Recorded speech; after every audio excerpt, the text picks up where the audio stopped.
আমার মতন খুব সাধারণ মানুষজন তারা প্রত্যাশা করে আছে এখনো যে প্রধানমন্ত্রী নরেন্দ্র মোদী অন্তত কোনো ব্যবস্থা নেবেন মমতা বন্দ্যোপাধ্যায়ের বিরুদ্ধে। কারণ সত্যি রাত 8:25 বাজে এখনও মমতা বন্দ্যোপাধ্যায়ের বিরুদ্ধে কোনো ব্যবস্থা নেওয়া হয়নি।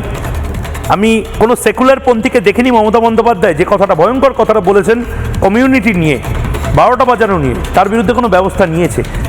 যদি মমতা বন্দ্যোপাধ্যায়ের ক্ষেত্রে আলাদা আইন থাকে আর আমাদের মতন চুনোপুটি মানুষের জন্য আলাদা আইন থাকে সেটা আলাদা ব্যাপার, কিন্তু আমি জানতাম যে সংবিধানের কথা এই সেকুলার পন্থীরা বলে সেই সংবিধানে সবাই সমান।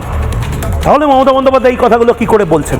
তার মানে একটা আশা হয়তো আমরা দেখতে পাচ্ছি যে নরেন্দ্র মোদী যদি সত্যি সরকারে আসে তাহলে যারা এই ধরনের অত্যাচার করছে বা লোক খেপাচ্ছে তাদের বিরুদ্ধেও ব্যবস্থা নেওয়া হবে। আমি অন্তত মমতা বন্দ্যোপাধ্যায় তার বিরুদ্ধে কোনো ব্যবস্থা নেওয়া হয়নি কোন বাইটের নিরিখে আমি বলছি, আরেকবার মনে করাবো, শুনুন।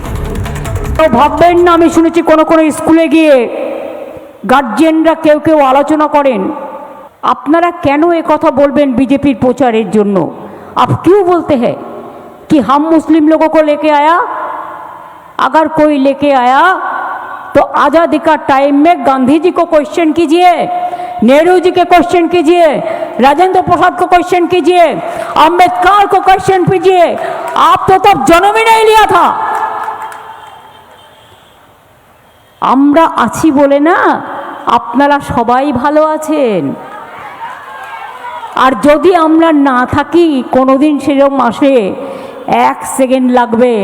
একটা কমিউনিটি যখন জোট বাঁধে না ঘিরে ফেললে 1 সেকেন্ডে দেবে একদম 12টা বাজিয়ে।